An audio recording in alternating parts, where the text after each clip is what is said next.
গুরুত্বপূর্ণ ইবাদত, অতএব এই নামাজের গুরুত্ব আমাদেরকে দিতে হবে। তো আল্লাহ রসুল বলছেন যে যারা 5 ওয়াক্তের সালাত আদায় করবে, যারা 5 ওয়াক্তের সালাত আদায় করবে তাদেরকে ওই সম্মান দেওয়া হবে যে একজন নারী আল্লাহর জান্নাতের গেটের যে গেট দিয়ে যেতে চাইবে সেই গেট দিয়ে সেই নারীকে যেতে দেওয়া হবে।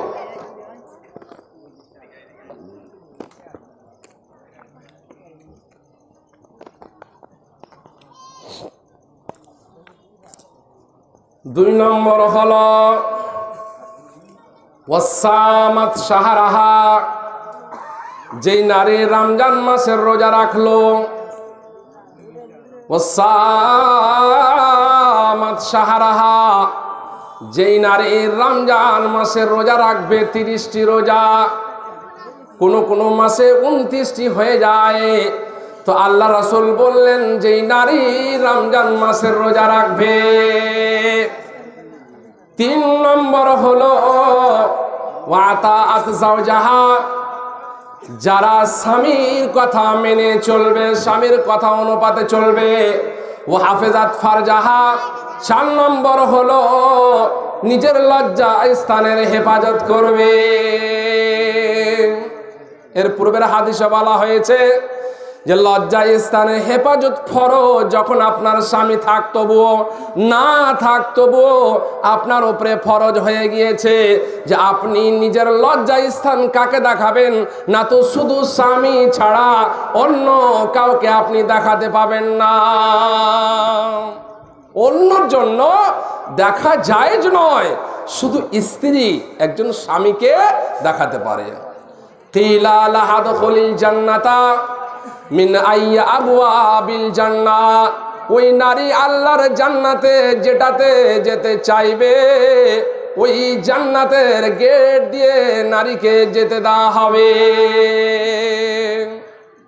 একজন নারীর আল্লাহ তাআলা কত মর্যাদা দিয়েছেন, অতএব আমরা নারী হয়ে যদি নিজের মর্যাদাকে আপনারা রক্ষা না করতে পারি তাহলে আমরা কেমন নারী দুনিয়াতে হলাম যে নিজের সম্মান, নিজের যে এই যে সম্মান, নারী জাতকে আল্লাহ তাআলা এত সম্মান দিয়েছে, এই সম্মানকে নারীকে নিজের মর্যাদা বুঝা দরকার আছে।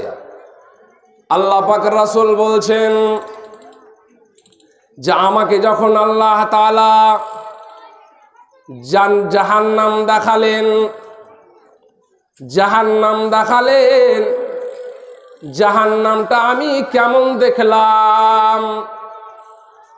উরিতু কুন্না আকসারা আহলিন নার, আমি বেশিরভাগ মহিলাকে জাহান্নামে দেখলাম। ওই জন্য আল্লাহ রাসূল বলছেন তাসাদ্দাকনা, ওরে মহিলার দল, তোমরা বেশি বেশি করে তোমরা আল্লাহ রাস্তায় দান করো। কেন দান করার কথা আল্লাহ রাসূল বললেন যে আমাকে যখন জাহান্নাম দেখানো হলো তখন আমি বেশিরভাগ মহিলাদেরকে জাহান্নামে দেখলাম। আল্লাহ রাসূলের কাছে জানতে চাইলেন, ইয়া রাসূলুল্লাহ, কেন তারা জাহান্নামী বেশি বেশি হয়ে মহিলাদেরকে কেন বেশি বেশি করে আল্লাহ তাআলা জাহান্নামে দেবেন? আল্লাহ রাসূল বললেন কি, তুকসিরনাল লানা ওয়া তাকফুরুনাল আশির, কথায় কথায় মহিলারা লানত করে থাকে, ছেলেকে বদদুয়া দেয়, স্বামীকে বদদুয়া দেয়, নিজের ছাগলকে বদদুয়া দিয়ে থাকে। এই যে কথায় কথায় বদদুয়া মাপে বেশি বেশি করে লানত করে, যার কারণে মহিলাকে আল্লাহ তাআলা জাহান্নামে বেশি ভরে দিয়েছে। ওয়া তাকফুরুনাল আশির, আর স্বামীর কথা তারা শুনতো না দুনিয়াতে, যার কারণে আল্লাহ তাআলা মহিলাকে বেশি বেশি করে জাহান্নামে দিয়েছে। দুটা কারণে মহিলারা জাহান্নামে যাবে বেশি হয়ে। এবার আমাদের কপালকে ভাবতে হবে যে আমরা কেন জাহান্নামে যাব, যেহেতু আল্লাহ রাসূল আমাদেরকে রাস্তার কথা বলে দিয়েছেন যে কিভাবে আমাদেরকে চলতে হবে, কিভাবে আমাদেরকে সুপথে হাঁটতে হবে। আল্লাহ রাসূল হাদিসের মধ্যে বললেন, আরবাউম মিনাস সাআদাতে, চারখানা জিনিস সব থেকে দামি, চারখানা জিনিস আল্লাহ রাসূল দামি বলেছেন। একটি হলো আল মারআতুস সালিহা, নেক নারী, যেই নারীর ভিতরে গুণ পাওয়া যাবে, যার ব্যবহার ভালো হবে, যার আচরণ ভালো হবে, ওই নারীকে আল্লাহ তাআলা সুন্দর বলেছেন। 2 নম্বর হলো আল জারুস সালেহ, 2 নম্বর হলো পড়োশি। পড়োশি যদি আপনার ভালো হয় তাহলে আপনি বসবাস ভালোভাবে করতে পারবেন, আর যদি আপনার উল্টা বেরিয়ে যায় তাহলে আপনার নিন হারাম করে দিবে। পড়োশির কথা আল্লাহ রাসূল বলছেন যে চারখানা জিনিসের মধ্যে একটা হলো পড়োশি, যে যার পড়োশি ভালো হবে তার সাথে চলতে ভালো লাগবে। ওয়াল মারকাবুল হানিও, সুন্দর সাওয়ারি, সুন্দর যানবাহনে যারা চড়বে, যারা বসার জায়গা ভালো মতন পাবে, ওই জিনিসটাকে ভালো বলেছেন।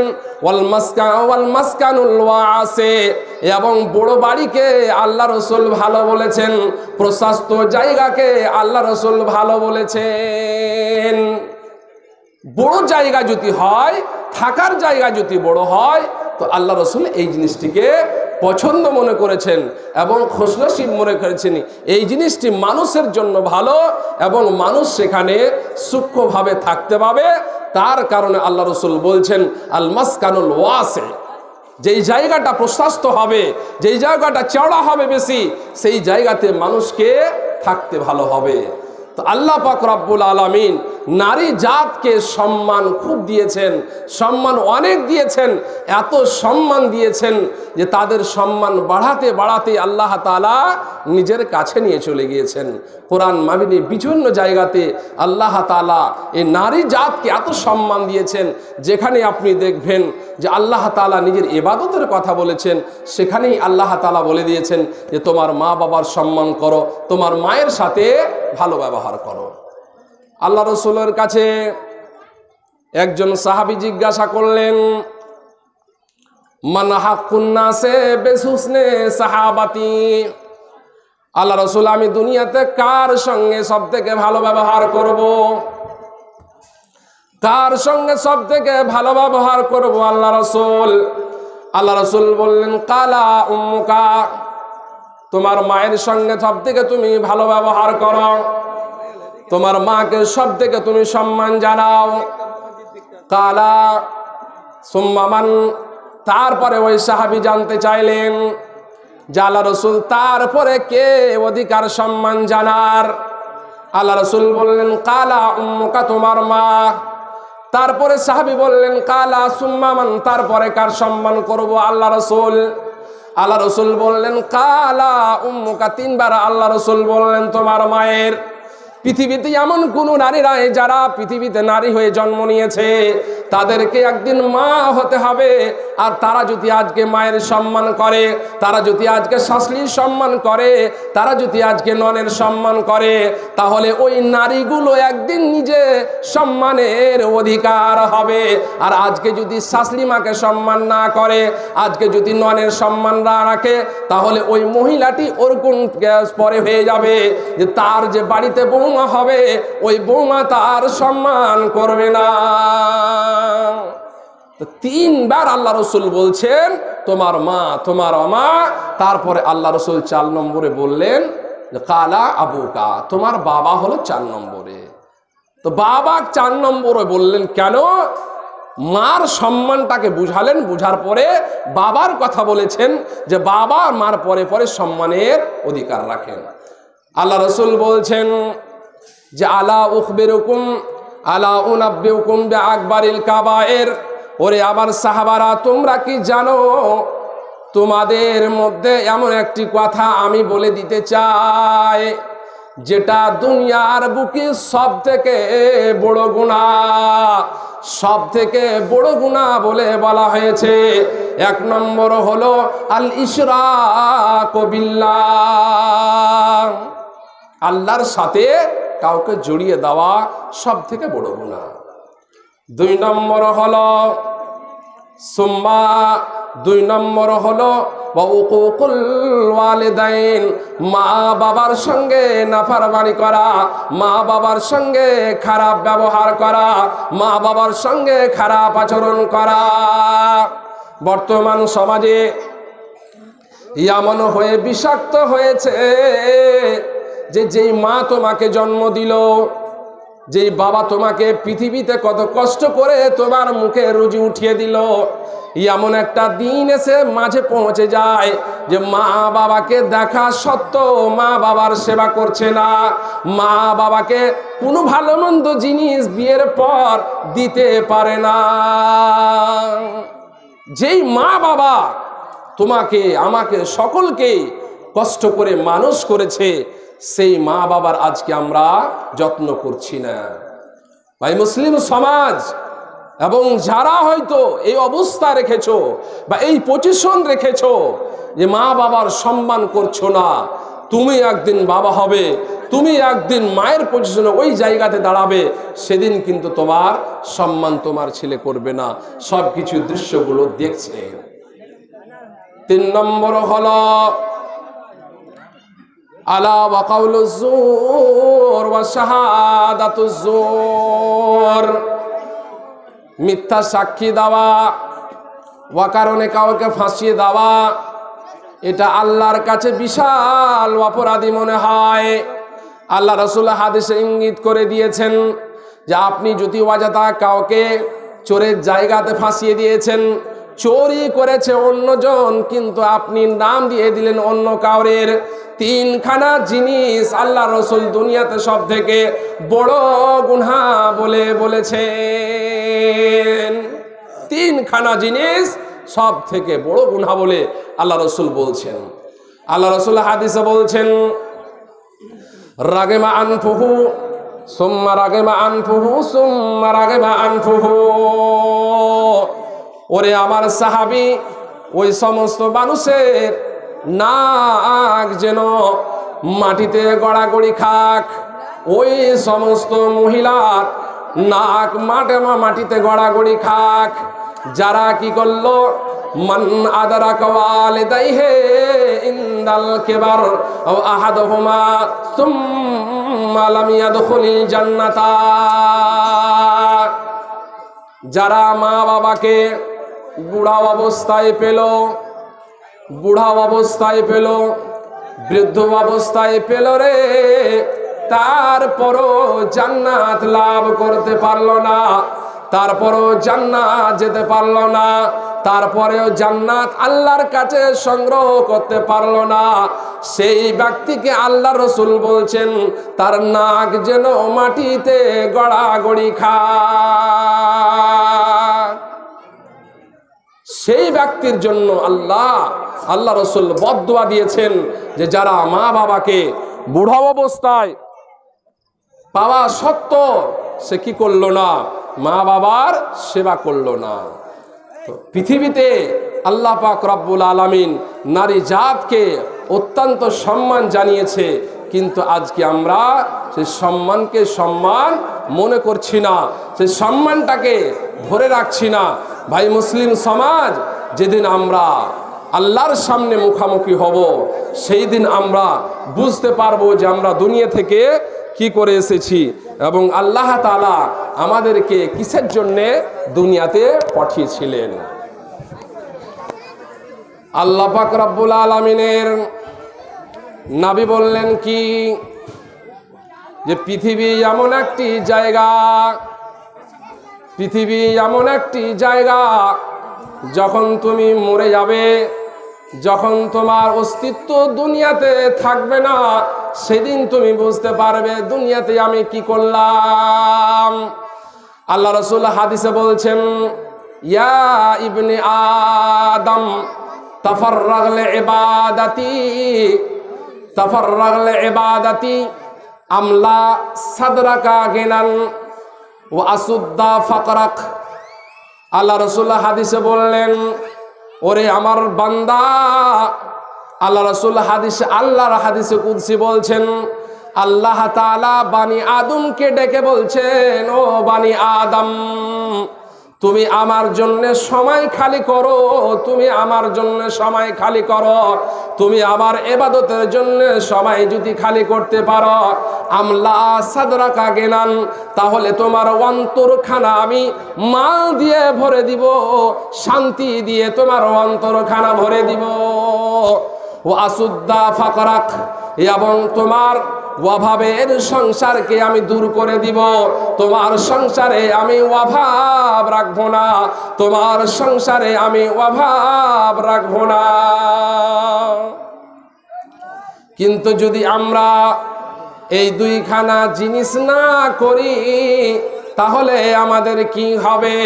আল্লাহ রাসূল বললেন, ওয়া ইল্লাম তাফআল ওয়া ইল্লাম তাফআল মালাতু সাদরাকা শুগলান ওয়া মালাতু সাদরাকা শুগলান ওয়ালাম আসাদ্দু ফাকরাক। যদি তোমরা আমার জন্য ইবাদতের জন্য তোমরা সময় না বের করো, তোমরা নিজের কাজে ব্যস্ত থাকো, তাহলে আল্লাহ রাসূল বলছেন যে তোমাদের জীবনটা এমন ব্যস্ততার মধ্যে ভরে দিব, এমন তোমাদের জীবনটা ব্যস্ততা করে দিব যে তোমরা ফুরসাত আল্লাহর ইবাদত করার জন্য পাবে না, আল্লাহর ইবাদত করার জন্য তোমরা আর সময় পাবে না। শুধু ব্যস্ততার সাথে তোমরা জীবন কাটাবে। ওয়ালাম নাসুদ্দা ফাকরাক, এবং তোমরা অভাবের জীবন তোমাদের কোনোদিন শেষ হবে না। অভাবের জীবন তোমাদের কোনোদিন শেষ হবে না। অতএব আল্লাহ তাআলা যে আমাদের উদ্দেশ্য করে দুনিয়াতে পাঠিয়েছেন, সেই উদ্দেশ্য এবং আল্লাহ তাআলা যে আমাদের জন্য রাসূলকে পাঠালেন, সেই উদ্দেশ্যকে আমাদেরকে খেয়াল রাখতে হবে। আল্লাহ তাআলা বলছেন, লাকাদ মান্নাল্লাহু আলাল মুমিনিনা ইয বা'আসা ফীহিম রাসূলাম মিন আনফুসিহিম ইয়াতলু আলাইহিম আয়াতিহি ওয়া ইউযাক্কিহিম ওয়া ইউআল্লিমুহুমুল কিতাবা ওয়াল হিকমাহ ওয়া ইন কানু মিন ক্বাবলু লাফী যালালিম মুবিন। তোমাদের মধ্যে আমি একজনকে রাসূল হিসাবে বানালাম। ওই রাসূল তোমাদের মধ্যে কি করে? না তো আল্লাহর কোরআনের তেলাওয়াত করে। ওয়াযাক্কিহিম ওয়া ইউআল্লিমুহুমুল কিতাবা ওয়াল হিকমা, এবং সেই রাসূল তোমাদেরকে হিকমত এবং কোরআন মাজিদের জ্ঞানের ব্যাপারে বলে। ওয়াযাক্কিহিম ওয়া ইউআল্লিমুহুমুল কিতাবা ওয়াল হিকমা ওয়া ইন কানু মিন ক্বাবলু লাফী যালালিম মুবিন। এর পূর্বে তোমরা পথ খুঁজে পাচ্ছিলে না, তোমাদের পথে রাস্তা কিছুই ছিল না।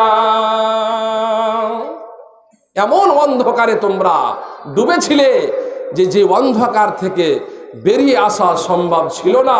আল্লাহ পাক রব্বুল আলামিন দুনিয়াতে আমাদের রাসূলকে পাঠালেন, আর সেই অন্ধকার থেকে বের করে আমাদেরকে আজকে আলোর পথ দেখিয়ে তিনি দুনিয়া থেকে বিদায় নিয়ে চলে গিয়েছেন।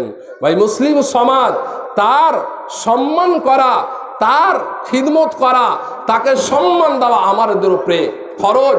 এবং সাহাবারা যেই মতো আল্লাহ রসুলের সম্মান করেছে, তার আমরা বিন্দু পরিমাণ চার ভাগ করে 1 ভাগ আমরা রাসূলের সম্মান করি না। তবু আমরা আজকে নিজকে মুসলমান দাবি করছি, যে আমরা পাক্কা সাচ্চা মুসলমান। আপনি সাহাবাদের জীবন যদি পড়ে দেখেন যে তারা রাসূলকে কত ভালোবেসেছিল, তারা রাসূলকে কত সম্মান দিয়েছিল, তা আপনি কল্পনাই করতে পারবেন না। তাদের সম্মান দেওয়ার ব্যাপারে আপনি ভাবতেই পারবেন না যে একজন মানুষ নিজের জীবন থেকে আল্লাহ রসুলকে বেশি ভালোবাসতে পারে। আল্লাহ রসুল যেহেতু বলেছেন যে সব থেকে আমাকে বেশি ভালোবাসা দিতে হবে। লা ইউমিনু আহাদুকুম হাত্তা আকুন আহাব্বা ইলাইহি মিন ওয়ালিদিহি ওয়া ওয়ালাদিহি ওয়ান নাস আজমাইন। আল্লাহ রাসূল বলছেন যে তোমার বাবা থেকে, তোমার আত্মীয় স্বজন থেকে, তোমার ছেলে মেয়ে থেকে, সব থেকে আমাকে বেশি ভালোবাসা দিতে হবে, তাহলে তোমরা পূর্ণ মুমিন হতে পারবে। ভাই, মুসলিম সমাজ আল্লাহ রসুলের যখন মৃত্যুর খবর আসলো, আল্লাহর রাসূলের যখন মৃত্যুর খবর আসলো, উমর রাদিয়াল্লাহু তাআলা আনহু বিশ্বাস করতে পারছেন না যে আল্লাহর নবী বিদায় নিয়ে চলে গিয়েছেন।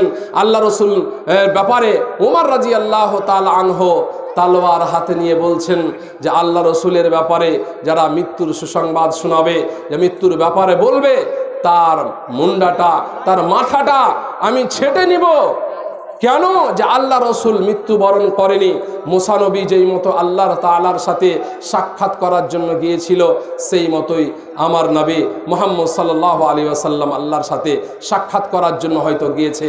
আবু বকর রাদিয়াল্লাহু তাআলা আনহু যখন এসে বললেন যে আল্লাহ রসুল আর দুনিয়াতে নেই, মা কানা মিনকুম ইয়াবুদু মুহাম্মাদান ফাইন্না মুহাম্মাদান কাদ মাতা ওয়া মান কানা মিনকুম ইয়াবুদুল্লাহ ফাইন্নাল্লাহ হাইয়্যুন লা ইয়ামুত।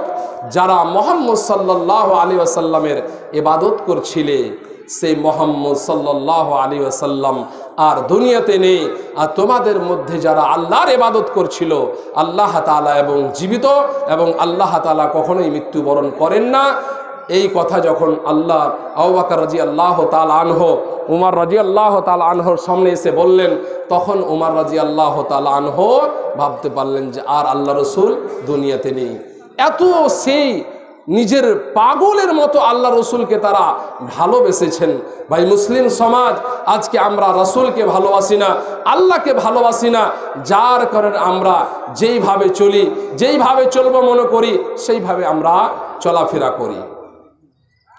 সাহাবাদের জীবন যদি আপনি উঠিয়ে দেখেন, তা আপনি কল্পনাই করতে পারবেন না যে আল্লাহ রসুলকে তারা কত ভালোবেসেছিলেন। আল্লাহ পাক রব্বুল আলামিনের নবী বলছেন, আল্লাহ তাআলা যখন এই আয়াত নাযিল করলেন, ইয়া আইয়ুহাল্লাযীনা আমানু লা তারফাউ আসওয়াতাকুম ফাওকা সাওতিন নাবিয়্যি ওয়া লা তাজহারু লাহু বিল কওল। আল্লাহ তাআলা যখন আয়াত নাযিল করলেন, তখন সাবেদ বিন কায়েস একজন সাহাবী, তার গলার আওয়াজ উঁচু ছিল যখন সে কথা বলতো। অন্য কাউরির কথা শোনা যেত না, সাবেদ বিন কায়েস রাদিয়াল্লাহু তাআলা আনহু তিনি যখন এই আয়াতের বারে খবর পেলেন যে আল্লাহ তাআলা এই আয়াতে বলছেন, ওরে মুমিনের দল, তোমাদের আওয়াজটা যদি নবীর আওয়াজ থেকে উঁচু হয়ে যায়, শুধু তোমাদের আওয়াজটা নবীর আওয়াজ থেকে যদি উঁচু হয়ে যায়, তাহলে তোমাদের জীবনে যত আমল তোমরা কামিয়েছো, সমস্ত তোমাদের আমল বরবাদ হয়ে যাবে। তোমাদের আমল জীবনে যত কামিয়েছো, সব আমল তোমাদের নষ্ট হয়ে যাবে। সাবেদ বিন কায়েস রাদিয়াল্লাহু তাআলা আনহু যখন এই আয়াত শুনলেন, তিনি মসজিদ আসা বন্ধ করে দিলেন। মসজিদ আসা সাবেদ বিন কায়েস বন্ধ করে দিলেন। আল্লাহ রসুল মসজিদে সাবেদ বিন কায়েসকে খুঁজছেন, সাবেদ বিন কায়েস নেই। সাহাবাদেরকে পাঠালেন আল্লাহ রসুল যে দেখো তো সাবেদ বিন কায়েস কোথায় আছে। সাবেদ বিন কায়েস খুব দুঃখ বেদনা নিয়ে বাড়িতে বসে আছে। তাকে ডাকতে যাওয়া হলো। আল্লাহ রসুলের কাছে আসলেন। আসার পরে নিজের কথা বললেন, আল্লাহ রসুল, আমি বরবাদ হয়ে গিয়েছি, আমি নষ্ট হয়ে গিয়েছি। যে আমার আওয়াজ উঁচু হওয়ার কারণে হয়তো আল্লাহ তাআলা আমার আমলকে বরবাদ করে দিয়েছে, নষ্ট করে দিয়েছে। এই চিন্তা ভাবনা নিয়ে আমি আর মসজিদে আসতে পারছি না। কেন? যে আমার আওয়াজ যদি আপনার আওয়াজ থেকে উঁচু হয়ে যায়, তাহলে বাকি আমল তো আমার নষ্ট হয়েছে। এখন যেটা হয়তো আমল করব, সেটাও হয়তো নষ্টর খাতাতে চলে যেতে পারে আল্লাহ রসুল। অতএব আমি মসজিদ আসতে পারছি না। আল্লাহ রসুল বললেন, ওরে আমার সাহাবী, তুমি নিজে মনে এটা করনি, তোমার আওয়াজটাই উঁচু, অতএব আল্লাহ তোমার আমলকে বরবাদ করবেন না। যারা জেনে শুনে নিজের আমলকে যারা জেনে শুনে নিজের আওয়াজকে নবীর আওয়াজ থেকে উঁচু করবে তাদের আমলের কথা বরবাদ বলা হয়েছে। আল্লাহ রাসূল হাদিসে বললেন, সালাসুম মান কুন্না ফীহি ওয়াজাদা হালাওয়াতাল ঈমান। যে ব্যক্তির ভিতরে তিনখানা গুণ পাওয়া যাবে, যে ব্যক্তির ভিতরে তিনখানা গুণ পাওয়া যাবে, আইয়াকুন আল্লাহু রাসূলু হাব্বা ইলাইহি মিম্মা সিওয়াহুমা। এক নম্বর হলো পৃথিবীতে যত মানুষ আছে, যত লোক আছে, সব থেকে ভালোবাসা কাকে দিতে হবে? না তো মুহাম্মদ সাল্লাল্লাহু আলাইহি ওয়াসাল্লামকে দিতে হবে। ওয়াহিব্বাল মারউ লা ইউহিব্বুহু ইল্লা লিল্লাহ। দুই নম্বর হলো কাউকে যদি আপনি ভালোবাসেন, কাউকে যদি আপনি ভালোবাসেন তাহলে দ্বীনের জন্য ভালোবাসতে হবে, আল্লাহ এবং আল্লাহ রসুলের জন্যই ভালোবাসতে হবে। তিন নম্বর যেটা আল্লাহ রসুল বলেছেন যে মানুষ মুসলমান হয়ে যাওয়ার পর, মুমিন হয়ে যাওয়ার পর গুনাহকে অতটাই ঘৃণা করতে হবে যেই মতো আগুনকে দেখে আমরা ভয় করি, সেই মতোই গুনাহকে দেখে আমাদেরকে ভয় করতে হবে। তাহলে আমরা ইমানের যে সুগন্ধি, ইমানের যে সেন্ট, ইমানের যে মজা, সেই মজা আমরা অনুভব করতে পারবো। ভাই, মুসলিম সমাজ তারিখের কিতাবে পাওয়া যাচ্ছে সাহাবাদের জীবনী এমন হয়ে তারা অতিবাহিত করেছে যে আল্লাহ রসুলের জন্য তারা নিজের জীবনকে ফিরিয়ে পেত। আল্লাহ রসুল একটু যদি কষ্ট পায় তবুও তারা নিজের কষ্টটাকে কষ্ট মনে করেনি। আর সাইদ বিন আমির জুমহি রাদিয়াল্লাহু তাআলা আনহু বলছেন যে খুবাইব বিন আদি রাদিয়াল্লাহু তাআলা আনহুকে যখন মক্কার কাফিরেরা ধরে নিল, মক্কার মাটিতে তাকে ফাঁসি দেওয়ার জন্য মঞ্চে নিয়ে যাওয়া হচ্ছে। খুবাইব বিন আদি রাদিয়াল্লাহু তাআলা আনহুকে ফাঁসি দেওয়ার জন্যে তাকে মঞ্চে নেওয়া যাওয়া হচ্ছে। এমনকি তাকে বলা হচ্ছে, তুমি শুধু একবার বলো তোমার জায়গাতে যদি মুহাম্মদ হয় আর তোমাকে যদি আমরা ছেড়ে দিই তাহলে তুমি ছুটতে রাজি আছো কিনা, তোমার জীবন বাঁচাতে রাজি আছো কিনা।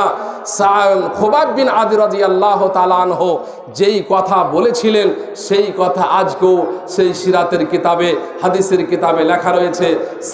খুবাইব বিন আদি রাদিয়াল্লাহু তাআলা আনহু বলেছিলেন যে শুনো, আমাকে যদি একটা কাঁটা, আল্লাহ রসুলকে যদি একটা কাঁটা চুবানো হয়, মানে আল্লাহ রসুলকে একটা যদি কাঁটা গাড়ানো হয়, আল্লাহ রসুল গায়ে একটা আঁচড় দেওয়া হয় আল্লাহ রসুলের গায়ে কাঁটা দিয়ে, আর তার পরিবর্তে যদি আমার জীবন আমি ফিরিয়ে পাই, যে মক্কার কাফিররা আমাকে ফাঁসি দিবে না, আমাকে শুলিতে চড়াবে না, আমার গায়ের মাংস কাটবে না, তবু আমি সেই জীবন রাখতে চাই না। কেন? আমি মুহাম্মদ সাল্লাল্লাহু আলাইহি ওয়াসাল্লামকে বিন্দু পরিমাণে কষ্ট দেওয়া বরদাস্ত করতে পারি না। ভাই, মুসলিম সমাজ তারাও হচ্ছে উম্মতে মুহাম্মাদি, আমরাও হলাম উম্মতে মুহাম্মাদি, আমরাও হলাম উম্মতে মুহাম্মদ সাল্লাল্লাহু আলাইহি সাল্লামের উম্মত। আমরা আজকে নিজের জীবনকে নিয়ে পালিয়ে চলে যাচ্ছি। আজ মুহাম্মদ সাল্লাল্লাহু আলাইহি সাল্লামকে আঘাত করা হয়, কোরআনের মধ্যে আঘাত করা হয়, তবু আমাদের কোনো এহসাসই হচ্ছে না এ কি হচ্ছে। আজকে ফিলিস্তিনের মানুষকে কুচো কাটা করে মারা হচ্ছে, কত মানুষকে ধ্বংস করা হচ্ছে, আমাদের ভিতরে এহসাস আসছে না যে তাদের কি অবস্থায়, তারাকে কেমন করে রেখেছে, কি অবস্থায় তারা আছে, কোথায় জল পাচ্ছে কি পাচ্ছে না, খেতে পাচ্ছে কি পাচ্ছে না, সে এহসাসটা হয়তো আমরা অনুভব করি না। ভাই, মুসলিম সমাজ যখন খুবাইব বিন আদি রাদিয়াল্লাহু তাআলা আনহুর গায়ের মাংস কাটানো হচ্ছে, সে সময় বলা হচ্ছে তুমি একবার খালি মুহাম্মদ সাল্লাল্লাহু আলাইহি সাল্লামের ব্যাপারে রাজি হয়ে যাও, মুহাম্মদ সাল্লাল্লাহু আলাইহি সাল্লামের দিন ধর্মকে ছেড়ে দাও, মুহাম্মদ সাল্লাল্লাহু আলাইহি সাল্লামকে গালি দাও, তোমরা গায়ের মাংস আমরা কাটবো না। ভাই, মুসলিম সমাজ তবুও খুবাইব বিন আদি রাদিয়াল্লাহু তাআলা আনহুকে রাজি করাতে পারেনি। উহুদের যুদ্ধে সাদ বিন রবি, যে সব থেকে মক্কার মাটিতে ধনী ব্যক্তি ছিল, মদিনার মাটিতে যুদ্ধর ময়দানে সে পড়ে আছে, সাহাবাগণকে আল্লাহ রসুল খুঁজতে পাঠাচ্ছেন যে সাদ বিন রবিকে দেখো কোথায় আছে। তিনি যখন গেলেন সাদ বিন রবিকে খোঁজার জন্য, কোনো সাহাবী, সে সময় সাদ বিন রবি যে পেগাম দিয়েছিলেন যে শোনো, তোমাদের মধ্যে যদি বিন্দু পরিমাণে শ্বাস থাকে আর মুহাম্মদ সাল্লাল্লাহু আলাইহি ওয়াসাল্লামের গায়ে যদি আঁচড় টানে কাফিরেরা যদি আঘাত করে, তাহলে তোমরা কিয়ামতের দিন আল্লাহর সামনে উজুর পেশ করার জায়গা পাবে না। আজকে আমরা নিজকে খুব মুসলমান বলছি, কিন্তু আপনি চিন্তা ভাবনা যদি করেন তা আমাদের 10% ঈমান নেই, যে ঈমান নিয়ে আমরা আজকে বেঁচে আছি। তো সাদ বিন রাবি যে কথা বলেছিলেন যে তোমাদের বুকে যদি, তোমাদের গায়ে যদি বিন্দু পরিমাণে শ্বাস থাকে, তো মুহাম্মদ সাল্লাল্লাহু আলাইহি ওয়াসাল্লামের গায়ে যদি কাফেরেরা আঘাত করে দেয়, তাহলে তোমরা কিয়ামতের দিন নিজের উজুর পেশ করতে পারবে না, আল্লাহর সামনে নিজের উজুরের কথাটা ধরতে পারবে না যে আমাদের কোনো অসুবিধা ছিল। সেই আল্লাহ রসুলকে সেই যুদ্ধতে আঘাত করা হয়েছিল, আল্লাহ রসুলের 4খানা দাঁত শহীদ করা হয়েছিল, আল্লাহ রসুল কপালে আঘাত করা হয়েছিল, আল্লাহ রসুল গর্দনে আঘাত করা হয়েছিল। যে যুদ্ধতে অনেকটাই আল্লাহ রসুলের ক্ষতি হয়েছিল সেই যুদ্ধর ময়দানে, তবুও সাহাবীরা জান প্রাণ দিয়ে আল্লাহ রসুলের হেফাজত করেছেন। আজকে আমরা ইসলামকে বড্ড পরিশ্রম করার পরে আজকে আমরা ইসলামকে পেয়েছি, পাওয়ার পরে আমরা আজকে ইসলামের মর্যাদা দিচ্ছি না, আজকে ইসলামের সম্মান দিচ্ছি না, আমরা যে যেমন পারি নিজের মতো হয়ে চলাফেরা করি। ভাই মুসলিম সমাজ, আজকে আমাদের সমাজকে পরিবর্তন হওয়ার, আজকে আমাদের সমাজকে নতুনভাবে একটা ফুল ফোটার প্রয়োজন আছে। ভাই মুসলিম সমাজ, অতএব আমরা যেন আল্লাহ পাক রব্বুল আলামিন আমাদেরকে পরিবর্তন করেন, আমরা যেন ইসলামের রাস্তায় পরিপূর্ণ হয়ে আসতে পারি। আল্লাহ পাক রব্বুল আলামিন আমাদেরকে যেন তৌফিক দেন। তো আমার সময় শেষ, বক্তাগণ এসে গিয়েছে, ওনাদের শুনবেন। আসসালামু আলাইকুম ওয়া রাহমাতুল্লাহি ওয়া বারাকাতুহু।